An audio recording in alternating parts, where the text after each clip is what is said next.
हमारे आज के मेहमान ख़तीब फ़ाज़िल जलील आलिम नबील हज़रत अल्लामा मौलाना मोहम्मद आसिफ सिद्दीकी साहिब ख़तीब आज़म सुनारी मस्जिद गुजरात, आप तशरीफ़ फरमा हो चुके हैं। मैं आपको खुशामदीद कहता हूँ और बिला तख़ीर आपको दावत ख़िताब देता हूँ। नाराए तकबीर, नाराए रिसालत, आस्ताना दिया कादरिया कासमिया डोडा शरीफ, आस्ताना दिया कादरिया कासमिया डोडा शरीफ, उलमाए अहले सुन्नत।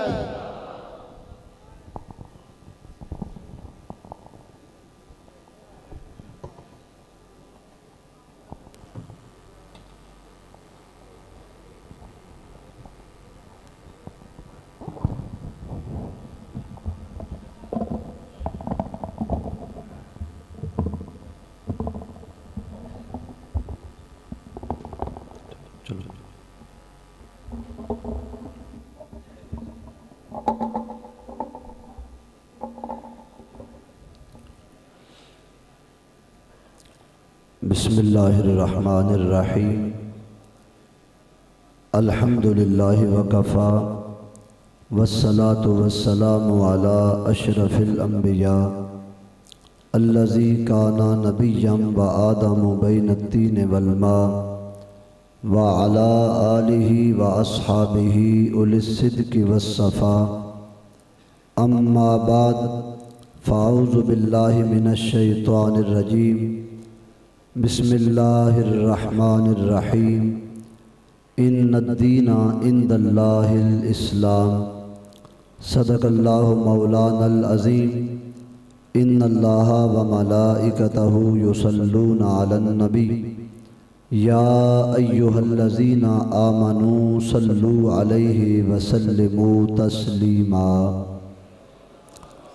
अस्सलातु वस्सलामु अलैका या सय्यदी या रसूल अल्लाह व अला आलिका व अस्हाबिका या सय्यदी या खातमन नबिय्यीन। अस्सलातु वस्सलामु अलैका या सय्यदी या मकीना कुलूबिल मोमिनीन व अला आलिका व अस्हाबिका या रहमतल लिल आलमीन। अल्लाह तबारक व तआला जल्ल शानुहु व अज़्ज़ा इस्मुहु व अतम्मा बुरहानुहु व ला इलाहा गैरुहु की हम्द व सना हुज़ूर रहमत दो आलम नूर मुजस्सम शफ़ी मुअज़्ज़म आक़ाए कौनैन साहिब दारैन जनाब मुहम्मद मुस्तफ़ा अहमद मुज्तबा सल्लल्लाहु तआला अलैहि व आलिहि व अस्हाबिहि व बारका व सल्लमा की बारगाह आली नाज में हदिया दरूद व सलाम अर्ज़ करने के बाद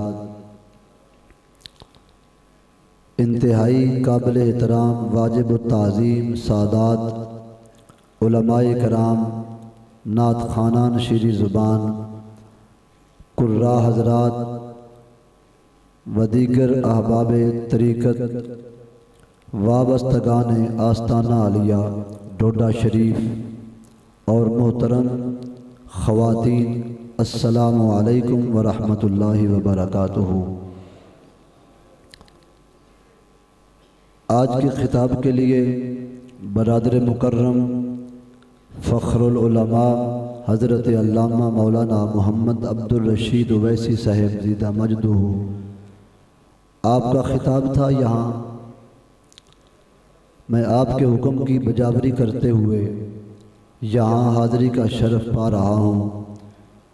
आप किसी ख़ास मजबूरी की वजह से तशरीफ़ नहीं ला सके। इंशाअल्लाह इशा की बात जो आपका ख़िताब है आपसे मुखातिब होंगे। कोई फौतगी होगी अचानक, वहाँ उनको जनाजे पे जाने का मसला था तो मुझे आपने हुक्म दिया है। आपसे पहली मुलाकात है आस्ताना आलिया डोडा शरीफ का नाम तो अल्लामा मौलाना मोहम्मद ज़ियाउल्लाह कादरी साहब के हवाले से हम जानते थे और आज अल्लाह के फ़ज़ल से हाज़िरी नसीब हो रही है। अल्लाह करीम अपने हबीब का सदका हमें दोनों जहानों की इज़्ज़त अता फ़रमाए। माशाअल्लाह बड़ा ही हसीन प्रोग्राम शहर एतिकाफ़, फिर आस्ताना आलिया के इस पुरवकार माहौल में बुज़ुर्गों के साए में तमाम वो सामिईन और सामिआत मुबारकबाद के मुस्तहिक हैं कि जिन्हें अहलुल्लाह के मेज़ार के साँव में एतकाफ़ की सादत हासिल हो रही है। अल-कासिम ट्रस्ट के जुमला दर्दमंदान बिलखुसूस जनाब हाजी अमानत साहिब कासमी और जनाब अमीन साजिद साहिब, अल्लाह ताला की बारगाह में इनके लिए दुआ गो हूँ कि अल्लाह इनके ज़ौक़ शौक़ में मज़ीद बरकत अता फ़रमाए और इनको साहिबान मिज़ार का फैज़ान अता फ़रमाते हुए दीन और दुनिया की भलाइयाँ अता फ़रमाए।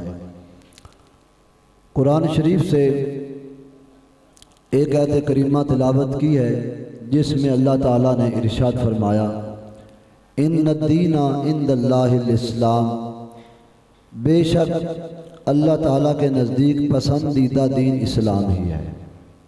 इसका तर्जमा तकरीबन हर मुसलमान को, पढ़े लिखे छोटे बड़े जवान को आता ही है कि अल्लाह ताला के नज़दीक पसंदीदा दीन इस्लाम है। क्या वजह है? जो पहले अदियान आए वो भी तो अल्लाह ताला ने ही आसमान से किताबों को नाज़िल किया था, वो भी दीन सारे अल्लाह ताला के ही दीन थे।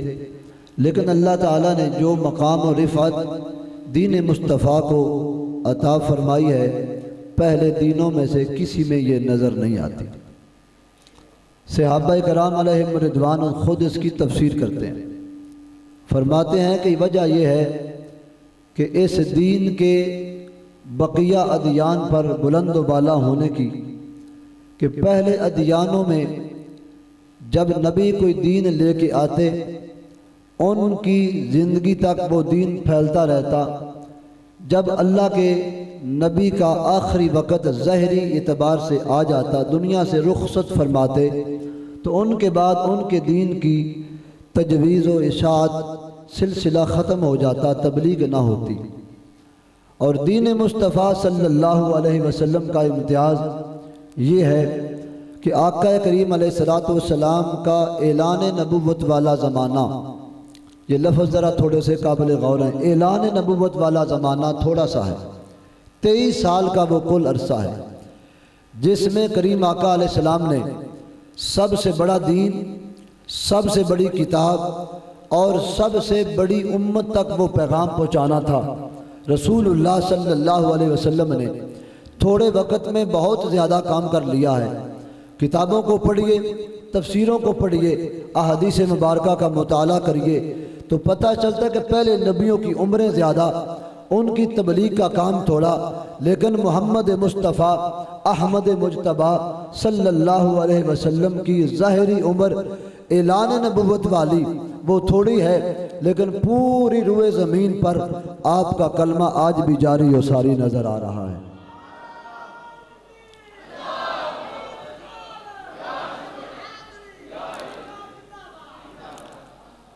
आज भी ज़मीन तो रही ज़मीन, साइंसदान तरक्की याफ्ता माहौल में रहने वाले वो भी ये बात मानने पर मजबूर हो गए हैं कि ज़मीन के खित्ते और चप्पे चप्पे पर हुजूर का नाम है और आसमान की बुलंदियों में भी फिर हुजूर का नाम है। चांद पर पहुंचने वाले जब वहाँ पहुँचे वहाँ भी हुजूर का नाम सुना।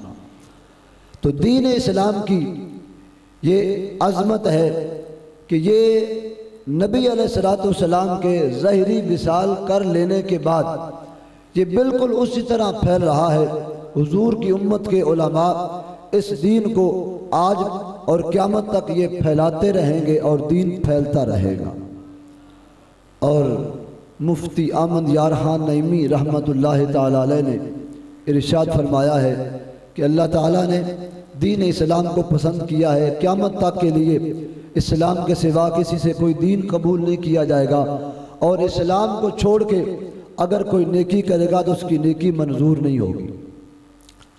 क़यामत तक के लिए बड़े बड़े लोग आएंगे दावे भी करने वाले, लेकिन किसी से कोई दीन और कबूल नहीं होगा। और दीन इस्लाम को छोड़ के बंदा कोई नेकी करेगा तो उसकी नेकी मंजूर नहीं होगी। क्यों?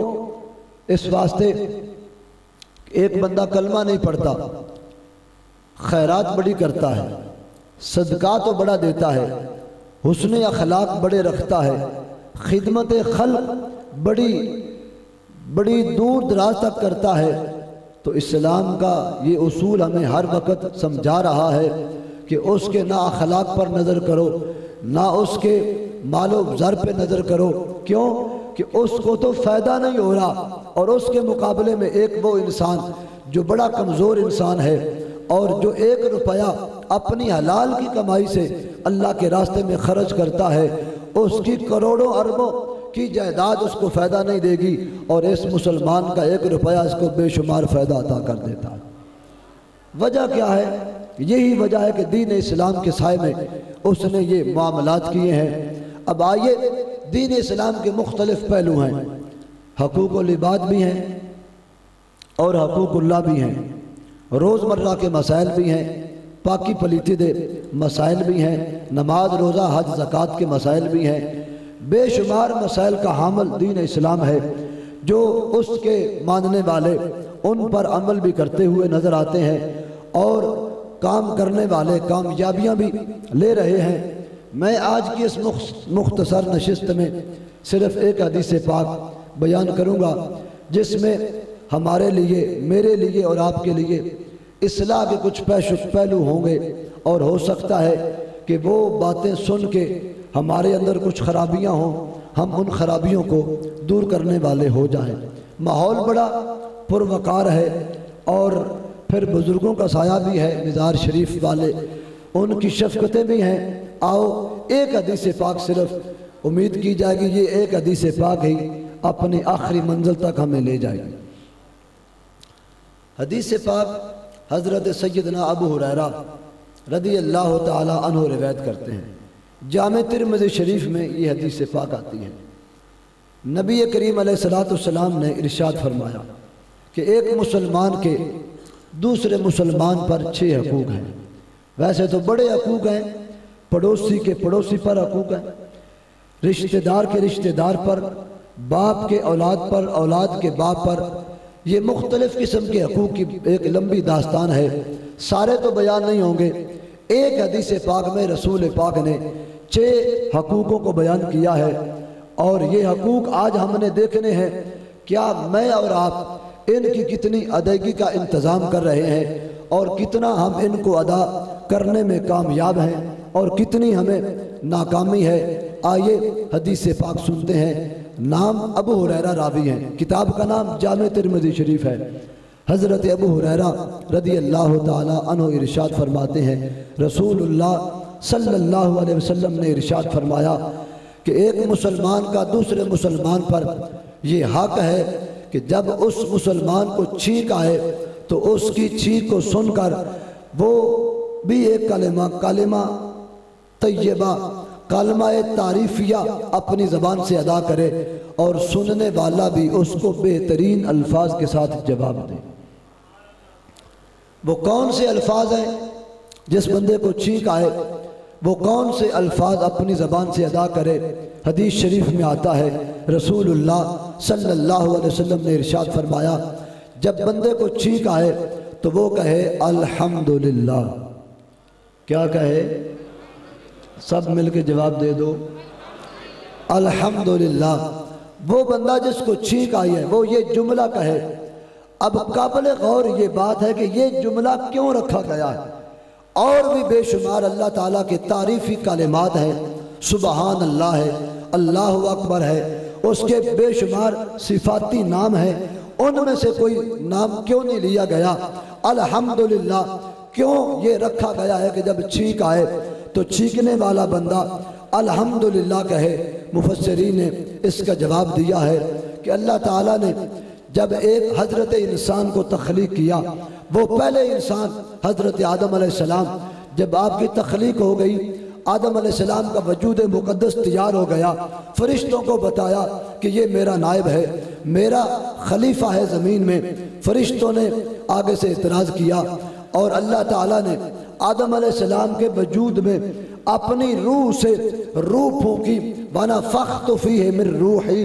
अल्लाह पाक फरमाता है, मैंने अपनी रूह के साथ अपनी रूह में से आदम अलैहिस्सलाम के जिस्म में जब रूह फूंकी, आगे बात चलाने से पहले यहाँ मैं समझ रहा हूँ सब साहिबान अकीदत व मोहब्बत व मुवद्दत है, लेकिन एक जुमला जो बड़ा काबिल गौर है। आज लोग हमसे पूछते हैं ये पीर लोग बढ़िया फूंका मारते हैं, इन फूकों में क्या है? और बाद लोग तो इन फूकों को शिर्क व बिदअत तक ले जाते हैं और कहते हैं जरासीम होंगे, बीमारियां होंगी। मैं उनको समझाना चाहता हूँ ये फूकें असल में अल्लाह की फूक की सुन्नत अदा कर रहे हैं।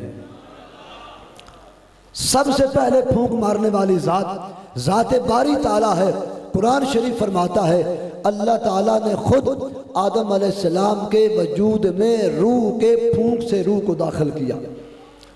अल्लाह ताला की वो फूंक कितनी अजमत वाली है, वो कितनी ताकत वाली है कि हजरत इंसान के जिस्म में रूह को फूंका जा रहा है। पता चलता है अगर फूंक मारना ये बिदअत होता या गुनाह होता या जरासीम बीमारियों के बढ़ने का सबब होता तो अल्लाह ताला रूह ना फूंकता। सबसे पहली रूह अल्लाह ताला ने खुद फूंकी है और आदम अलैहिस्सलाम के वजूद में जब रूह आई, नाक के जरिए से रूह को फूंका गया, रूह यहाँ तक आई। अब देखा कि पहली मर्तबा रूह यहाँ दाखिल हो रही है और अंदर बंद कोठरी में अंधेरा है, रोशनी नाम की कोई चीज़ नहीं है। रूह वापस आने का इरादा रखती है और फिर दोबारा रूह को जिस्म में डाला गया। अब आदम अलैहिस्सलाम के रूह जिस्म में रूह जब डाली गई तो आदम अलैहिस्सलाम को छींक आई। पहले इंसान को पहली मर्तबा जब छींक आई तो हजरत इंसान की ज़बान से अल्लाह ताला ने कुदरती तौर पे उनकी ज़बान से ये कलिमात जारी फरमा दिए। आदम अलैहिस्सलाम ने कहा अल्हम्दुलिल्लाह। जब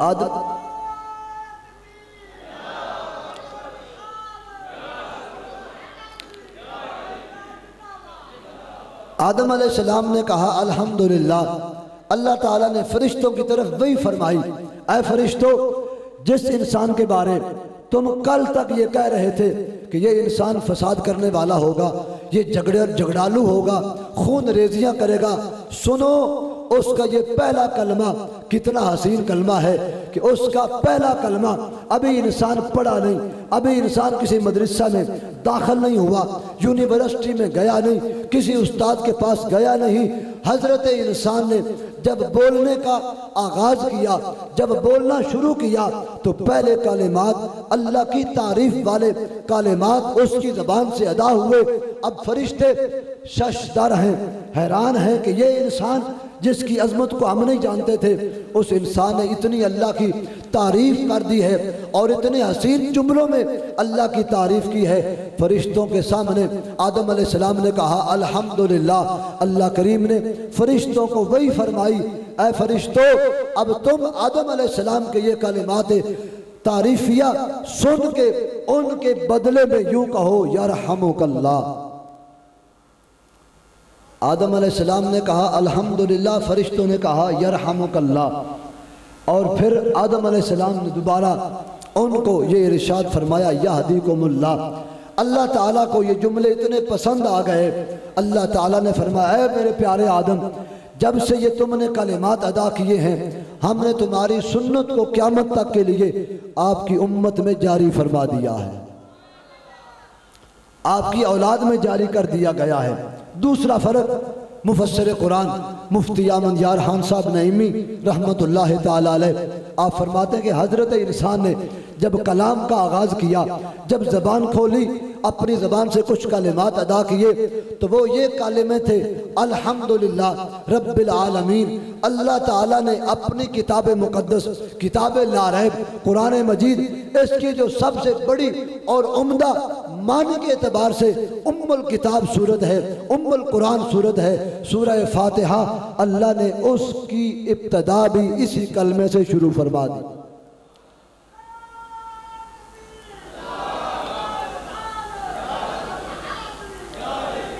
सूरह फातिहा को पढ़ने वाले जानते हैं कि अल्हम्दुलिल्लाह रब्बिल आलमीन, ये सूरह फातिहा का आगाज़ यहाँ से हो रहा है।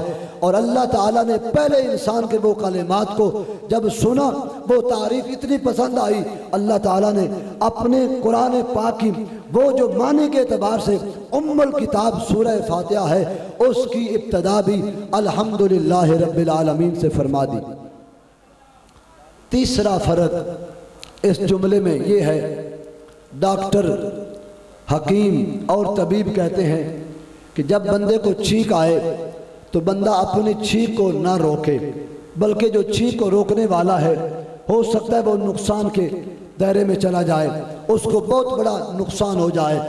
दिमाग के अंदर जो शरियाने हैं उनमें से कोई एक शरियान खून की तेज़गी की वजह से जब फटने के करीब जाती है तो उस वक़्त अल्लाह उस बंदे को ज़िंदगी अता करते हुए उसके उस शरियान जो फटने वाली थी, खून का तेज़ दौरा जो दौड़ रहा था, उससे बचाते हुए इंसान को अल्लाह छींक देता है और उस छींक के आने पे बंदे को एक नई हयात मिल रही होती है, नई जिंदगी का आगाज हो रहा होता है। वाजिब है कि बंदा उस वक़्त अपनी नई जिंदगी का आगाज करते हुए हजरत आदम की सुन्नत का अमल करते हुए अपनी ज़बान से कहे अल्हम्दुलिल्लाह।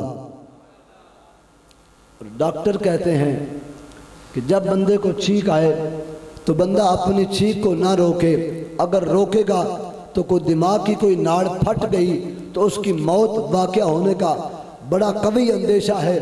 और जब अल्लाह ने मौत से बचा के ज़िंदगी अता की है तो उस वक़्त बंदा उस ज़िंदगी के मिलने पर उसके शुक्राने पे कहे अल्हम्दुलिल्लाह रब्बिल आलमीन। और हदीस पाक में इसके कुछ आदाब बयान हुए हैं। करीम आका अलैहिस्सलाम ने फरमाया कि जब बंदे को छींक आए तो वो आवाज़ में ज़ोर पैदा ना करे, आवाज़ में कुव्वत पैदा ना करे, आवाज़ को आहिस्ता करे, छींक को नहीं रोकना, आवाज़ को आहिस्ता करना है। और दूसरा अदब ये है कि जब छींकने वाला छींक मारे तो अपने मुंह पर कपड़ा या कम अज़ कम अपने हाथ अपने मुंह पे रख ले। ये अदब है दीन मुस्तफ़ा में जो रसूल पाक ने अपनी उम्मत को दिया है। फरमाया ये मज़हब इस्लाम इस कदर जामे दीन है जो बंदे के हर शोबहाए ज़िंदगी पे पूरी तौर पे रोशनी डालता है।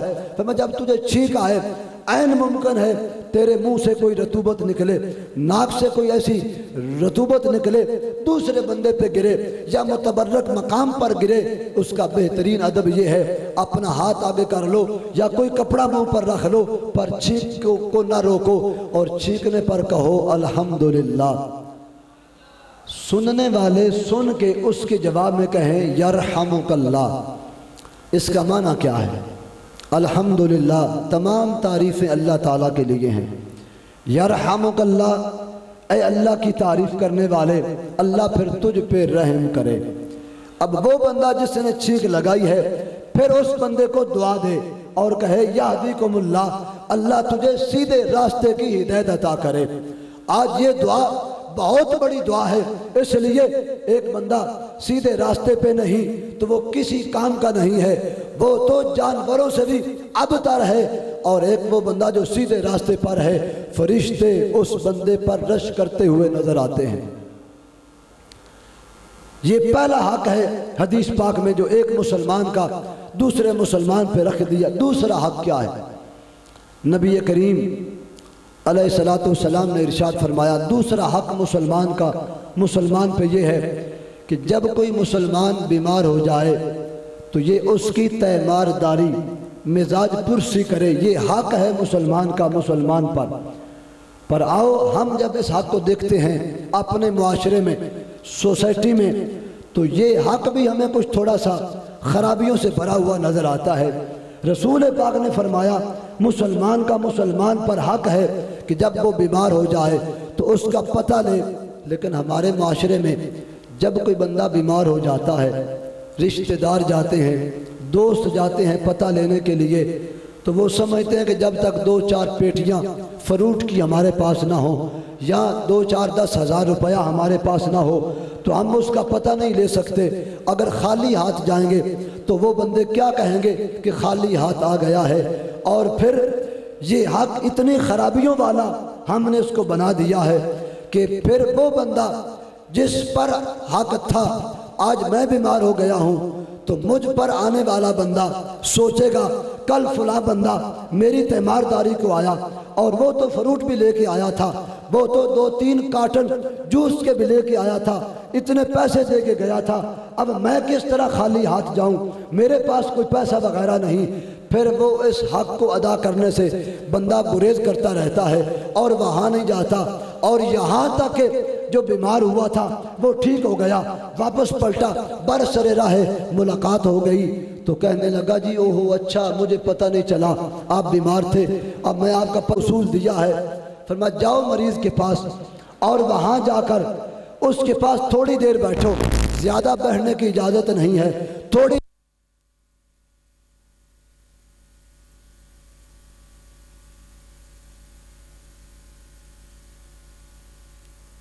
ऐसा है, दवाई कौन सी है? फरमाया जाओ और वहाँ जाके ये दुआ करो, अस्अलुल्लाह अज़ीम अवश्य अंत शाफी, अल्लाह की बारगाह में उसके लिए दुआ की अपील करो और हाथ ना उठाओ, बगैर हाथ उठाए उसके लिए दुआ मांगो। और जब तुम दुआ मांग चुको अब उस बंदे को कहो कि आप मेरे लिए दुआ कर दें, या रसूल अल्लाह वो तो बीमार है, अलील है, तबीयत उसकी ख़राब है, उसको दुआ का कहा जाए। पाक रसूल फरमाते हैं जो बंदा बीमार होता है वो अल्लाह की रहमत के ज़्यादा करीब होता है। जब वो बीमार है तुम उसके पास जाओ और अपने रोज़े, नमाज, हज, ज़कात और अपनी जुमला इबादत पे तुम्हारी नज़र नहीं होनी चाहिए और उस मरीज़ को जाके कहो वो अगरचे गुनाहगार है, वो अगरचे खताकार है, तुम उसके पास जाओ और वहाँ जाके उससे दुआ की दरख्वास्त करो कि उससे कहो कि हमारे लिए दुआ करो, क्योंकि उसकी दुआ अल्लाह की बारगाह में जल्दी कबूलियत वाली होती है।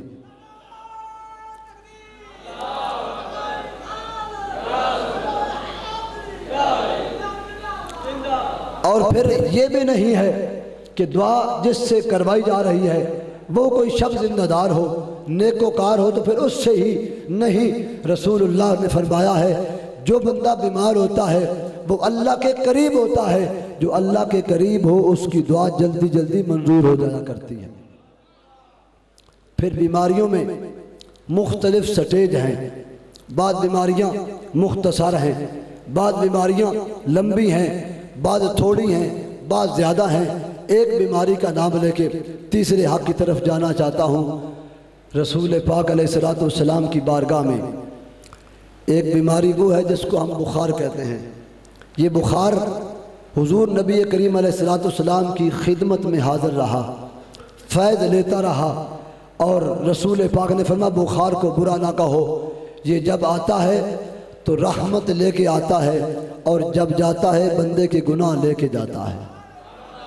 और हदीस पाक में आता है जिस बंदे को बुखार हो जाए उस बंदे का दर्जा बुलंद होना था, वो आमाल की वजह से अपने उस दर्जे पे उसकी क्लास तब्दील नहीं हो रही थी। नमाजी भी था, हाजी भी था, रोज़े भी रखता था, दीगर इबादत भी करता था, ये अमाल करके वो क्लास में दूसरी क्लास में नहीं जा रहा था, वो उस पहली क्लास में अभी रुका हुआ था, कुछ रुकावटें थी। अल्लाह उस बंदे को बुखार देता है और बुखार के आने से एक लम्हे में उसकी क्लास को तब्दील कर दिया जाता है।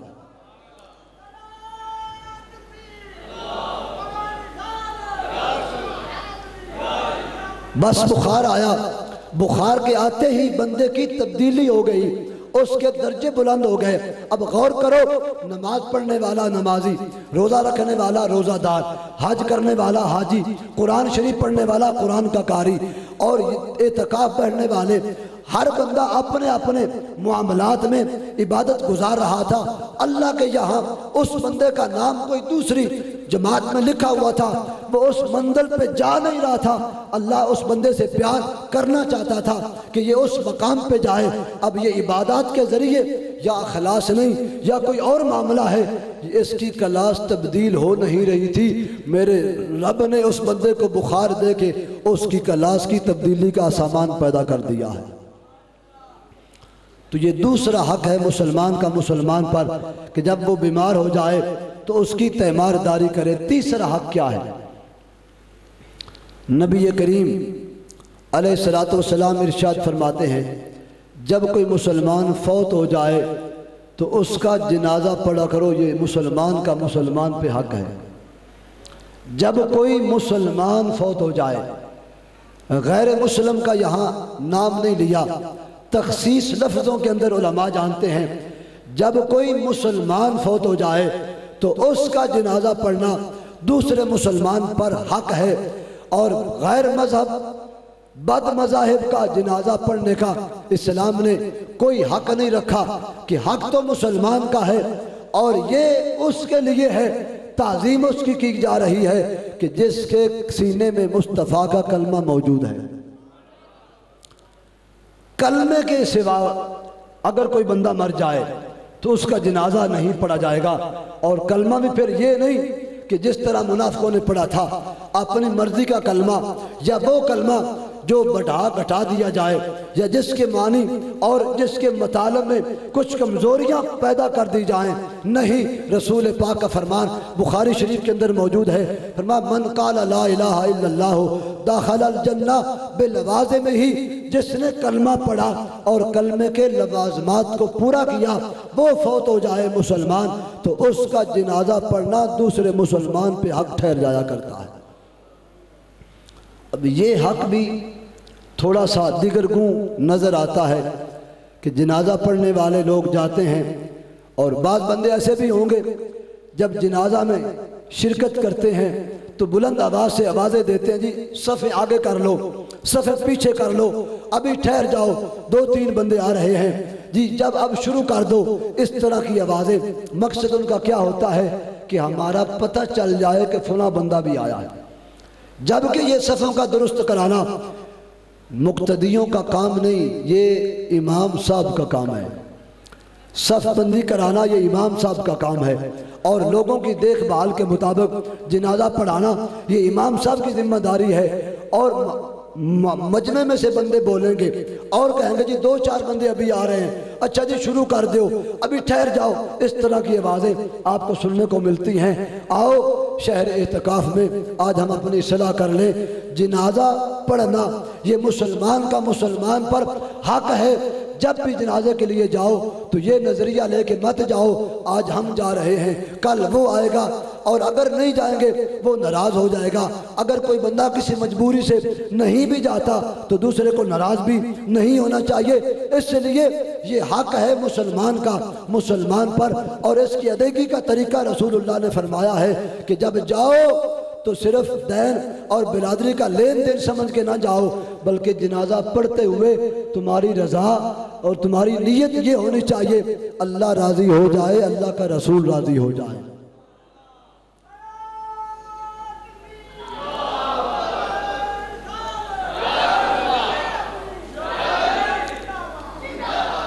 ये तीसरा हक है। चौथा हक क्या है?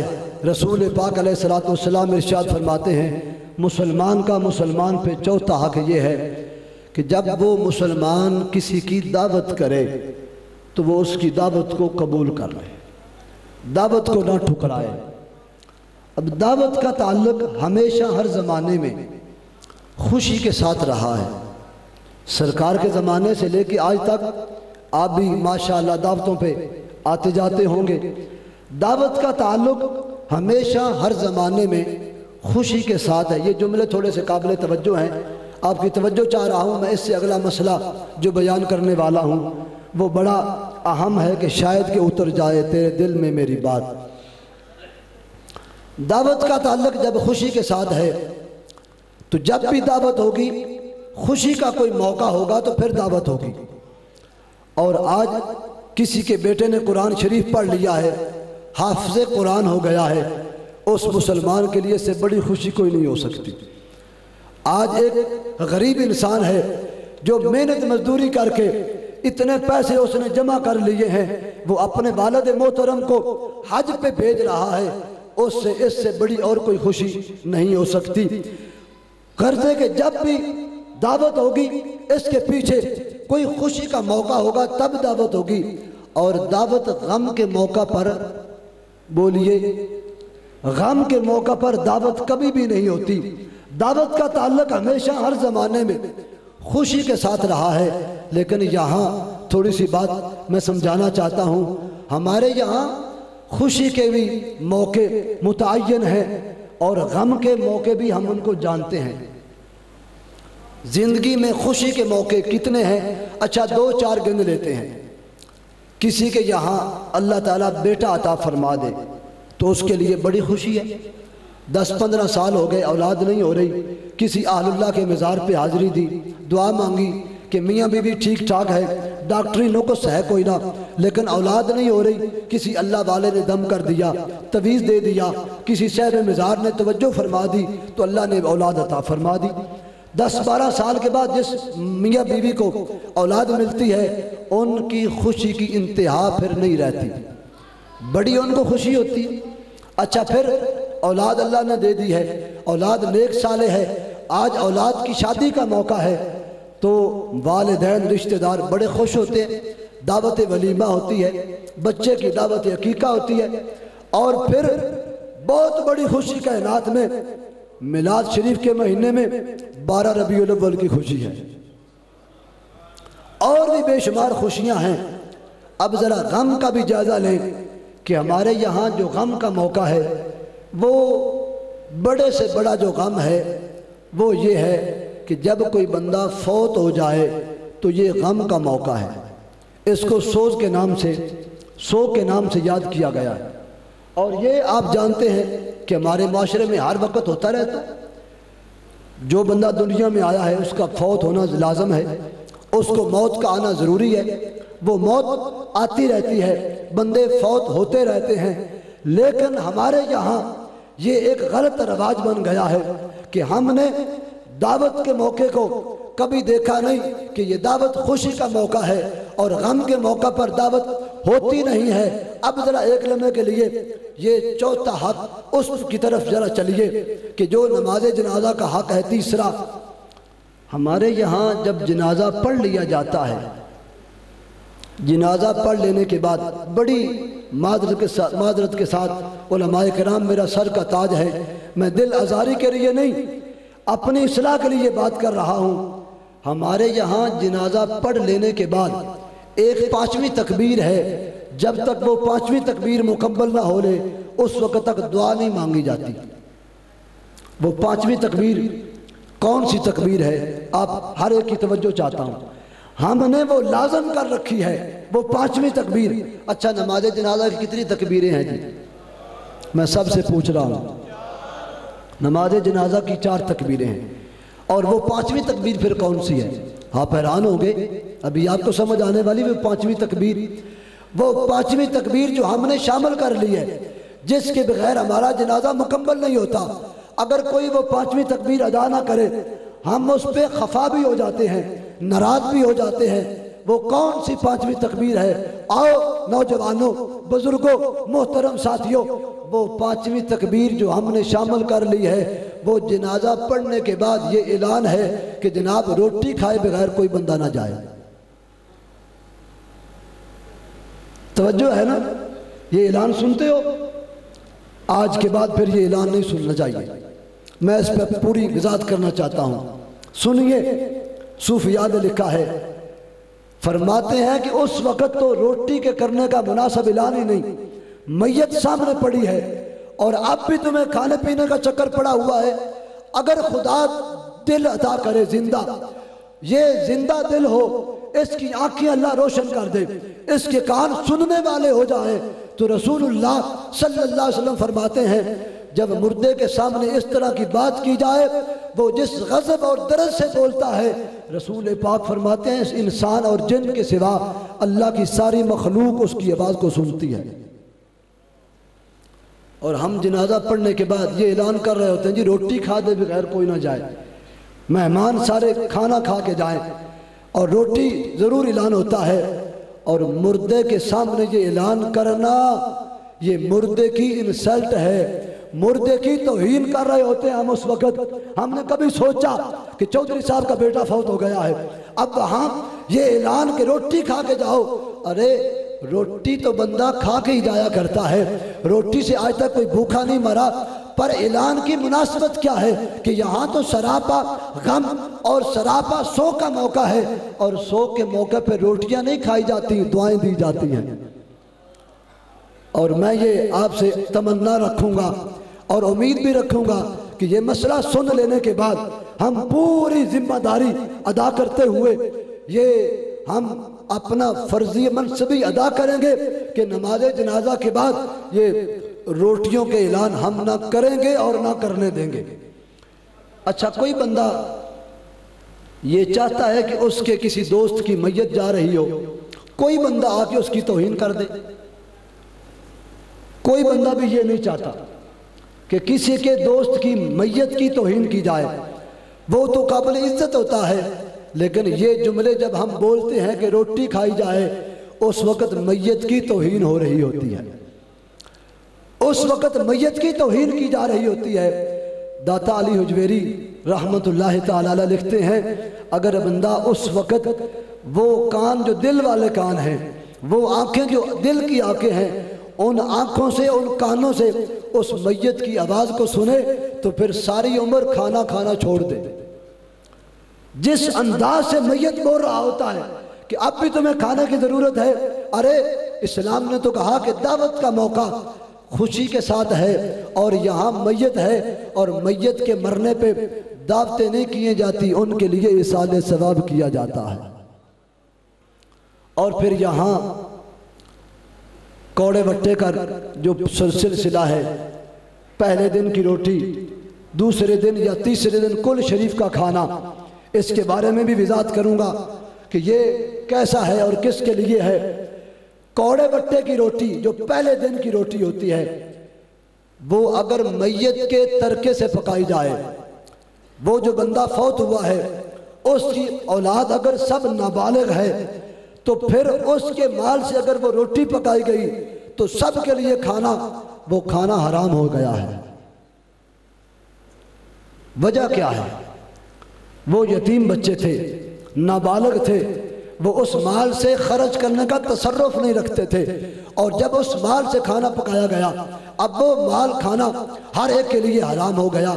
अगर औलाद जुवान है तो वो खाना पकाते हैं, या जिस तरह देहातों में रवाज है कि चाचे के बेटे, रिश्तेदार, बिरादरी ये एहतमाम करती है, और ये खाना फिर किसके लिए जायज़ है? शरीयत इस्लामिया ने हमारी रहनुमाई फरमाई है, ये खाना भी जो गरीब हैं, मिस्कीन हैं, यतीम हैं, मुसाफिर हैं दूर के, उनके लिए ये खाना जायज़ है। जो पड़ोसी हैं, मोहल्लेदार हैं, उनके लिए ये खाना जायज़ नहीं है।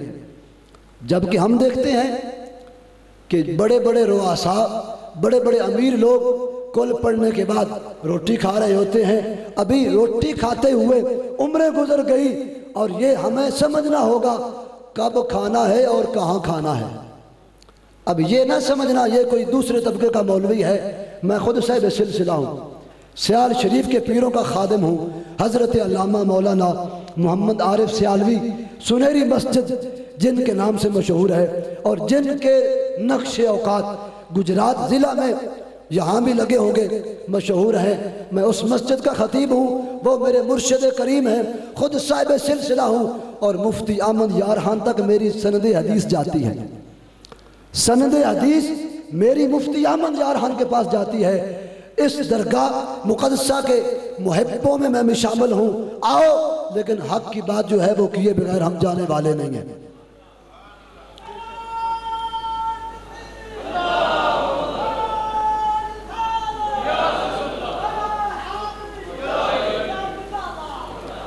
ये कुल शरीफ पर जो रोटी खानी है वो बंदा खा सकता है जो फितराना ले सकता है।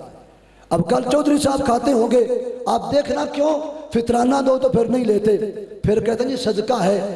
मैं समझाना चाहता हूँ उसी बंदे के नाम। वो कल बंदा बीमार था, उसके बेटों ने एक गाय बड़ी, वो उसको लिया और ज़िबा करके गाय का सदका गोश्त कच्चा मोहल्ले में तकसीम किया, और कहा कि ये आधा आधा किलो पूरे मोहल्ले में दे दो। और कुछ घरों ने लिया, कुछ ने कहा ये कौन सा गोश्त है? बताया गया ये सदके का है। वो सदके का गोश्त वापस आ गया, जी हम सदका नहीं लेते, हम ये सदके का गोश्त नहीं खाते। वही गोश्त जब पक गया, देखो के अंदर पक के प्लेट में सामने आ गया, फिर हमने ना सोचा अगर वो उस वक्त सदका था तो आज भी सदका है। उस वक्त कच्चा गोश्त अगर नहीं खाया तो पक्का हुआ क्यों खा ले? क्यों जी? अगर कच्चा नहीं ले सकते तो पक्का हुआ क्यों खाएंगे? हाँ, वो जरूर खा सकता है जो मिस्कीन हो, जो यतीम हो, जो गरीब हो, दूर का मुसाफिर हो, लाहौर से आया है, मुरीद से आया है, और कि दूर से जनाजा पढ़ने आया है, अब वापस जाने का कोई वो सलीका भी नहीं रखता, उसके लिए रोटी होगी कुल शरीफ के वो कौड़ा बट्टे की रोटी, वो कितनी होगी? वो मामूली सा खाना होगा, मामूली सा खाना होगा। ये मैं फतवा रिज़विया शरीफ से पढ़ रहा हूँ। आला हजरत इमाम आले सुन्नत ने लिखा है मामूली सा खाना होगा जिसमें पुरतकल्लफ खाना नहीं होगा, यानी ना बिरयानियाँ होगी ना गोश्त होगा, बस मामूली सा खाना जिससे वो बंदा बस अपना गुजारा चला सके, लेकिन फिर भी खाएगा वो जो गरीब है, अमीर को वो खाना खाना जायज़ है। ये मुफ्ती अमन यार खान साहब नईमी रहमतुल्लाह, नाम सुना हुआ है ना, ये नाम, ये गुजरात में बहुत बड़ा नाम है। उनकी किताब है इस्लामी ज़िंदगी, उसको पढ़ लेना, आपको ये मसले वहाँ से मिल जाएंगे। और फिर कुल शरीफ का मौका, अल्लाह अल्लाह अल्लाह, कुल शरीफ का जो हमारे यहाँ सिलसिला है, कुल शरीफ करना सुन्नत है, करना भी चाहिए, पर कुल शरीफ पर जो दावत का समा होता है उससे हमें परहेज करनी होगी। आओ आला हजरत इमाम आले सुन्नत मुजद्दिद दीन और मिल्लत, आज यहाँ कुछ लोग आले सुन्नत पे लेबल और ब्लेम कर रहे हैं, आले सुन्नत को बदनाम करने की कोशिश करते हैं। जी देखिए ये सुन्नी कुल करते हैं और कुल शरीफ करके इनके पेट के धंधे हैं, ये खाने का प्रोग्राम है। मैंने कहा नहीं, इंसाफ वाली बात करो।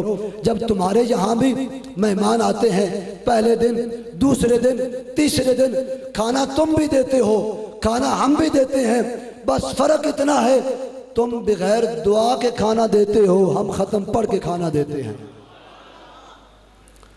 और आज तो कुल शरीफ की कसरत की वजह से वो लोग जो कल तक कुल शरीफ करने को बिदअत कहते थे, हराम कहते थे, उन्होंने इसका नाम बदल लिया है, इज्तिमाई दुआ, इज्तिमाई दुआ नाम रख दिया है। होता वो भी कुल नहीं है, और वो तकरीर भी होती है, तिलावत भी होती है, नात शरीफ भी पढ़ी जाती है, सिर्फ सामने कोई चीज़ रखी नहीं जाती। इज्तिमाई दुआ वो भी कर देते हैं। मैंने कहा दुआ तुम भी करते हो, दुआ हम भी करते हैं, और हम अपने जाने वाले उस मोहतरम के लिए इसाले सवाब का एहतमाम करते हैं, और खाना तुम भी खिलाते भी हो, खाते भी हो, पर कभी सोचा कि ये खाना किसके लिए जायज़ है?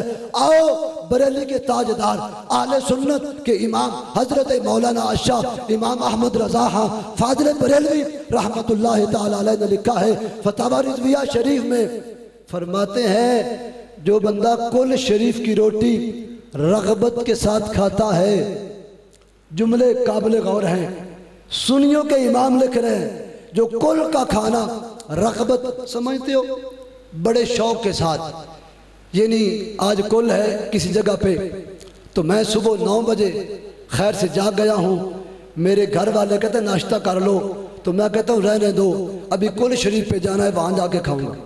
एंजी है ना, मेरी तारीफ तो कर दो ना। ऐसे ही है, ऐसे ही होता है जी। बस 9 बजे 10 बजे कुल है, 8 बजे नाश्ते का टाइम है। एक बंदे ने 9 बजे नाश्ता किया है, लेकिन वो नाश्ता नहीं करेगा, मैंने कुल शरीफ पे जाना है, वहाँ से खाऊंगा। यानी जो रग़बत के साथ कुल शरीफ की रोटी खाता है, आला हजरत लिखते हैं, अभी लाओ फतवा रिज़विया, मैं दिखाने के लिए तैयार हूँ।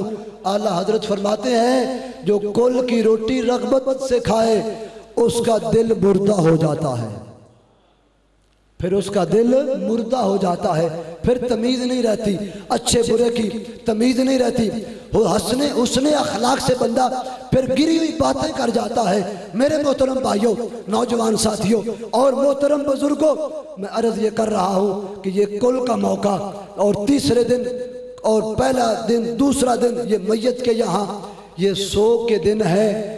दावत का ताल्लुक गम के साथ नहीं, दावत का ताल्लुक हमेशा, सब नहीं बोले, मैं तो कुछ कितने दिनों से कुछ तबीयत भी नहीं ठीक, गला भी ख़राब है, रात दिन प्रोग्राम करके, लेकिन जो कुछ भी है एक तदरीसाना सादा अंदाज, और बिल्कुल ये आपके ज़हन के करीब होके, कोई उछलना कूदना या जोश बयानी नहीं है, सादा लफ्ज़ों में आप तक पैगाम पहुँचा रहा हूँ। काश अल्लाह हमें ये पैगाम समझने की तौफीक अता फरमाए। ये कुल शरीफ के मौका पर ज़रूर जाइए, कुल शरीफ से मना नहीं कर रहा, कुल ज़रूर कीजिए, पर कुल का खाना खाने के लिए सोचिए कि ये माल गरीबों का तो नहीं, यतीमों का तो नहीं, बेवाओं का तो नहीं, ये वो छोटे बच्चे जो हमारी शफ़क़तों के मोहताज हैं, ये उनका तो हक नहीं। बल्कि हदीस पाक मिशकात शरीफ में है, क्या रसूल पाक के ज़माने में बंदे कोई नहीं फौत हुए? जवाब दे दो, ज़रूर हुए हैं। सहाबा किराम फौत हुए हैं। आओ हम अपना कुल भी देख लें, फिर रसूलुल्लाह के ज़माने में फ़ौत होने वालों का भी हाल देख लें। हमारे यहाँ जब फौतगी होती है, मैयत अगर सेन के घर के सेन में है, बच्चों को फिक्र है जनाब रोटी का बंदोबस्त करो। मैयत का जनाजा अभी तैयार नहीं हुआ, बिलादरी को ये फिक्र है कि रोटी का बंदोबस्त करो। सहाबा किराम अलैहिम रिदवान के ज़माने में, रसूल पाक के ज़माने में जब कोई बंदा फौत होता, मिशकात शरीफ की ये हदीस है पाक, सुनो अपने ईमान को ताज़ा कर लो। हज़रत सैयदना अब्दुल्ला बिन जाफ़र इनका विसाल हो गया। जब विसाल हुआ तो नबी करीम अलैहिस्सलाम को ख़बर हुई। करीम आका अलैहिस्सलाम अपने घर में तशरीफ़ लाए। हज़रत उम्मुल मोमिनीन आयशा सिद्दीक़ा रज़ी अल्लाह ताला अन्हा से इरशाद फरमाया, ऐ आयशा खाना तैयार करो। या रसूल अल्लाह सल्लल्लाहु अलैहि वसल्लम, क्या कोई मुअज़्ज़ज़ मेहमान आ रहे हैं जिनके लिए खाना तैयार किया जाए? लफ्ज़ सुनिए हदीस पाक के। रसूल पाक फरमाते हैं, ऐ आयशा खाना तैयार करो, अब्दुल्ला के घर में वो चीज़ आ गई है जो खाना खाने से रोक लेती है। क्या मतलब था कि जिस बूढ़े बाप का जवान साल बेटा फौत हो जाए, उससे पूछिए कि गम क्या होता है। उसकी सारी बहारें ख़त्म हो गई, उसकी ज़िंदगी के वो शाम हो रही है कि जिस बापे का वो बूढ़ा बाप है, जवान बेटा 20-25 साल का दुनिया से चला जाए। अब उससे पूछिए ना कि उसके यहाँ खाना किस तरह, खाना तो खाना रहा, उस बंदे के हलक से पानी नीचे नहीं उतरता। तो रसूल पाक ने अपने घर में खाना तैयार करवाया। जब खाना तैयार हो गया तो रहमत आलम अगर हुक्म देते अबू बकर सिद्दीक को कि ये उठा ले चलो मेरे साथ, तो क्या ख्याल है, ले जाते? उमर फारूक को हुक्म होता, वो भी ले जाते। हज़रत मौला कायनात को इरशाद होता, वो भी ले जाते। पर क़यामत तक के लिए उम्मत को दस्तूर देना था। मेरे रसूल करीम अलैहिस्सलाम ने, रहमत आलम ने अपने हाथ से वो खाना खुद उठाया और ख़ुद उठा के उनके घर में लेके गए और वहाँ उनके बच्चों के पास बैठकर उनको अपने पास बिठा के उनको खाना खिलाया और साथ बैठ के खुद भी खाना तनावल फरमाया।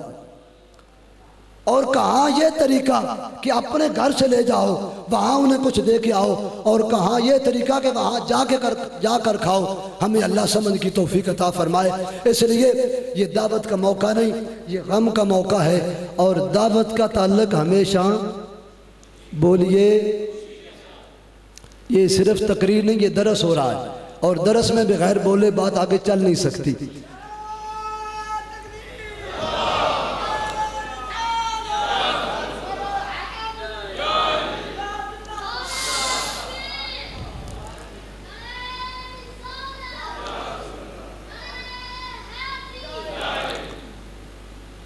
ये 3 हक ही अभी बयान हुए हैं, 3 हक बाकी हैं। वक़्त आखिरी मंजिल पे आ गया है। मेरे ज़हन में था कि शायद ये तीनों हक बयान हो जाएं। चलो 5 मिनट अभी बाकी हैं, तो जो बकिया 3 हक हैं उनको जल्दी जल्दी बग़ैर तफसीर किए बयान कर लेते हैं। ये तो आपको समझ आ गई ना कि कुल शरीफ के मौका पर या जनाजे के मौका पर एक तो ऐलान नहीं होना चाहिए, दूसरा रोटी वो बंदे खा सकते हैं जो गरीब, मिस्कीन और नादार और बेवा हैं, उनका ये हक है। दावत में पाबंदी भी है, ये मसला भी, चलो इसी को थोड़ा सा वज़ाहत के साथ बयान कर लेते हैं। दावत में कुछ पाबंदी है। जिस रसूल पाक ने दावत का हक दिया है, उस रसूल ने दावत की पाबंदियाँ भी इरशाद फरमाई हैं। फरमाया जिस बंदे को दावत दी जाए उसके लिए ज़रूरी है कि जितने बंदों को बुलाया जाए उतने ही दावत पे जाएं। हमारे यहाँ ये रवाज है, अगर एक बंदे की दावत की जाती है तो उसके साथ 2-3 बंदे वैसे ही उसको चलाने वाले साथ चले जाते हैं। काबिल तवज्जो है ये बात। आज मुझे दावत दी गई और अगर मैं किसी के यहाँ जाना चाहता हूँ तो मैं उसको वक़्त पर जाने से पहले कुछ वक़्त 2-3-4 घंटे पहले उसको मुतनब्बे करूं। अगर आपकी इजाज़त है तो मैं साथ 1 या 2 बंदे ला सकता हूं। अगर वो इजाज़त दें तो फिर जा सकता हूँ, अगर वो इजाज़त ना दे तो फिर उन बंदों का खाना उस दावत के मौके पर जायज़ नहीं बल्कि नाजायज़ होगा। उसके लिए जायज़ होगा जिसको इजाज़त दी गई है, जिसको बुलाया गया। इसमें खराबियाँ क्या है? इसमें खराबियाँ ये हैं कि जब बंदे बिन बुलाए ज़्यादा चले जाते हैं। आज वलीमे की दावत थी, इंतज़ाम किया मीज़बान मुकर्रम ने 100 बंदे का, और 100 के साथ 150 बंदा हो गया। अब उसने तो इंतज़ाम 100 का किया हुआ है, वहाँ आने वाले 150 हो गए हैं। अब वो बंदा बेचारा परेशान होता है कि क्या करूँ। वो फिर अपने पकाने वाले खान सामे से रब्ता करता है। वो कहता है कोई बात नहीं, हम इंतज़ाम कर लेते हैं। फिर पानी को गर्म किया जाता है और उसमें घी और मिर्चें डाल के कच्चा भुना करके वो उस पके हुए सालन में डाल दिया जाता है। और फिर होता ये है कि जो बंदे दावत खाने गए थे, सेहतयाब थे, जब दावत खा के निकले, चाहिए तो ये था घर आते उनको सीधा अस्पताल जाना पड़ जाता है। इस्लाम ने इसलिए तो कहा कि दावत का सिलसिला जितने बंदे को बुलाया जाए उतने ही जाएं। दूसरी वजह यह है अगर बंदे ज़्यादा चले जाएं, दावत 10 बंदों की है, 20 बंदे चले जाएं तो उसमें मीज़बान मुकर्रम की तौहीन होगी, उसकी बेइज्जती होगी इतने बंदों के सामने। तो इस्लाम ने कहा दावत मुसलमान का हक है, पर जितने बंदों को बुलाया जाए उतने ही जा सकते हैं, उससे ज़्यादा नहीं जा सकते। ये आखिरी जुमला है, 2 मिनट बाकी टाइम रह गया है। फरमाया नबी करीम अलैहिस्सलाम ने, इस कायनात में उसूल यही है कि हर एक बंदे के लिए वो जितने को बुलाए उतने ही ले जा सकता है। पर फरमाया एक बंदा वो है जिसको अल्लाह ताला ने मुस्तस्ना फरमा दिया है, वो जब चाहे जितने चाहे ले जाए, उन्हें कोई पाबंदी नहीं है। वो कौन है? हमने इसको तलाश करना है। हदीस शरीफ में आता है कि वो बंदा, सहाबा कराम फरमाते जब रसूल पाक ने ये बात फरमाई, हर एक के लिए कानून ये है कि जिसको दावत दी जाए, जितने बंदों को बुलाया जाए उतने बंदे ही जब वो ले जा सकता है, ज़्यादा नहीं। पर एक बंदा है इस कायनात में अकेला, बस उसके मद्दे मुकाबल है ही कोई ना, उस जैसा है ही कोई ना, और वो अकेला बंदा है, वो जितने चाहे ले जा सकता है। पूछा गया वो बंदा कौन है? रसूल पाक ने फरमाया वो बंदा मैं हूँ। फरमाया वो अल्लाह के रसूल हैं, ये पाबंदी उन पे नहीं हर एक पर है। और हदीस में फरमाया जाबर रज़ी अल्लाह तआला ने दावत की, 10-12 बंदों के खाने का इंतज़ाम था। सरकार ने 1400 से अब्बा चलो, उनको इख्तियार है, वो जब जाते हैं किसी का खाते नहीं, उसको खिलाने के लिए जाते हैं। इन्ना दीना इंदल्लाहिल इस्लाम, बेशक अल्लाह के नज़दीक पसंदीदा दीन इस्लाम है। वक़्त की नज़ाकत की वजह से 3 हक़ बकिया रह गए हैं। अल्लाह ने फिर कभी ज़िंदगी में मौका दिया तो इंशाअल्लाह वो भी हक़ बड़े तफसील वाले हैं। अल्लाह पाक एतकाफ़ करने वालों के एतकाफ़ मंजूर फरमाए, इनकी खिदमत गुजारों को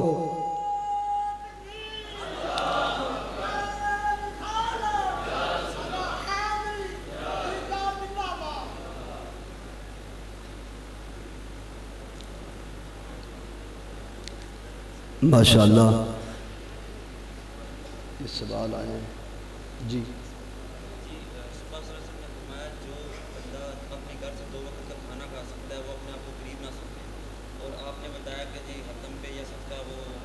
माशाअल्लाह, ये अब इजाज़त है थोड़ी सी। लो जी, तकरीर तो ख़त्म हो गई है, अब ये टाइम आपका है। ये सवाल बहुत अहम है, नौजवान ने माशाअल्लाह सवाल करना चाहिए। नबी करीम अलैहिस्सलाम ने जो फरमाया है, हदीस पाक बता रहे हैं कि सरकार ने, जो बंदा 2 वक़्त का खाना अपने घर से खा सकता है वो अपने आप को गरीब ना समझे। और इसकी जो ऊपर वाली हद है वो बंदा गरीब है जिस पर इस्लाम ने सदका फ़ितर वाजिब नहीं किया। बस जिस बंदे पे फितराना वाजिब नहीं वो गरीब है। जिस बंदे को ज़कात देने की हुक्म शरीयत ने नहीं दिया वो गरीब है। जो उससे कम निसाब का मालिक है उसको इस जुमले में रखा जाएगा। और जो इससे ऊपर वाला हिस्सा है कि जो ज़कात देने वाला है, फितराना देने वाला है, उसका हक नहीं बनता वो इन मामलात में, इन 2 मकामात, कौड़े बट्टे की रोटी या फिर कुल शरीफ का खाना, वो इन दोनों खानों से परहेज़ करेगा। क्यों कि वो सदका ले नहीं सकता, वो देने वाला है। अब फितराने का मसला मैंने इसलिए ये करीब किया, ये कल परसों आपने फितराना अदा करना है और आपको पता चल जाएगा कि हम फितराना देने वाले हैं कि नहीं देने वाले। अगर देने वाले हैं तो फिर हम नहीं खाएंगे, अगर लेने वाले हैं तो फिर हम खा लेंगे। ठीक हो गया। अब दूसरा सवाल ये है जी, ज़कात कारोबार क्या बंद कारोबार में ज़कात अदा की जाती है? जी, कारोबार में जो सामान तिजारत है उसकी मालियत पे बंदे को ज़कात देना होगी। मैं कारोबार करता हूँ, 2-3 मेरे पास गाड़ियाँ हैं या मेरी दुकान है खल और पेवे की या खाद वगैरह सीमेंट मैंने रखा है, तो उसकी जो आमदनी है साल गुजर जाने के बाद उस पर ज़कात होगी। और ज़मीन के प्लाट की ज़कात कैसे अदा? अगर प्लाट अपने लिए है, मकान के लिए है, रिहाइश के लिए प्लाट है, तो फिर उस प्लाट पे ज़कात नहीं है। अगर कारोबार के लिए है तो फिर उस पे ज़कात है। हर साल उसकी यूँ कीमत बढ़ती जाएगी। मौजूदा जिस साल बंदा ज़कात अदा करता है, आम तौर पे रमज़ान शरीफ में ज़कात देने का रवाज आम हो गया है। वैसे इसका नज़ूल तो रजब के महीने में हुआ था। जब भी बंदा ज़कात देने लगे उस साल उस प्लाट की जितनी कीमत है उसमें से ज़कात अदा करनी होगी। ज़कात मालिकियत पर होती है या आमदन पर? माशाअल्लाह, आमदन जो होती है वो बंदा इकट्ठा करता रहेगा, हर रोज़ की आमदन पे नहीं, बल्कि आमदन उस बंदे की मालियत में आ जाए और फिर वो निसाब, 2 निसाब हैं, 7.5 तोले 52 तोले चांदी है, या फिर वो सोने का निसाब है 7.5 तोले। ये अगर जिस बंदे के पास अब सोना आसमान पर है, चांदी ज़मीन पर है, तो मुहक्किक़ असर मुफक्कर इस्लाम कंज़ुल उलमा हज़रत डॉक्टर मोहम्मद अशरफ आसफ जलाली साहब ने ये ताकीक पेश की है। फरमाते हैं जब ज़कात देनी हो, अब सोने का निसाब नहीं लिया जाएगा बल्कि चांदी के निसाब से ज़कात अदा करनी होगी। चांदी के हिसाब से ज़कात जल्दी बन जाएगी। अगर मेरे पास थोड़े पैसे हैं तो ज़कात थोड़ी देनी होगी, ज़्यादा है तो ज़्यादा देनी होगी। इसलिए सोना 50,000 तो तोला है और चांदी थोड़ी सी नीचे है, इसलिए जब हिसाब करना होगा जो बंदा हाजत असलिया के सिवा मालियत रखने वाला है उसको ज़कात देना होगी। अल्लाह ताला अपने हबीब का सदका हमें सही मानों में ज़कात अदा करने की तौफीक अता फरमाए। आमीन सुम्मा आमीन। अगर और कोई सवाल हो तो आप सवाल करके उसका जवाब ले सकते हैं। वमा अलैना इल्लल बलागुल मुबीन। बिस्मिल्लाहिर्रहमानिर्रहीम। अल्हम्दुलिल्लाहि रब्बिल आलमीन वल आक़िबतु लिल मुत्तक़ीन। अस्सलातु वस्सलामु अला सय्यिदिल अंबियाइ वल मुरसलीन अकरमिल अव्वलीन ख़ातमिन नबिय्यीन व अला आलिहि तय्यबीन व अस्हाबिहि ताहिरीन। अल्लाहुम्मा इन्ना नसअलुका इल्मन नाफ़िअन व रिज़्क़न वासिअन व शिफ़ाअन मिन कुल्लि दा। ऐ अल्लाह, ये उठे हुए हाथ, फैली हुई झोलियाँ अपने महबूब की रहमत से भरपूर फरमा। ऐ अल्लाह, हमारी हमारे माँ बाप की कामिल मग़फ़िरत फरमा। या इलाही, बीमारों को शिफा अता फरमा, तंग दस्तों को फराख रोज़ी अता फरमा, मुसाफिरों को मंजिल, बेगुनाह कैदियों को रिहाई अता फरमा। ऐ मेरे अल्लाह, जितने परेशान हाल हैं सब की परेशानियाँ दूर फरमा।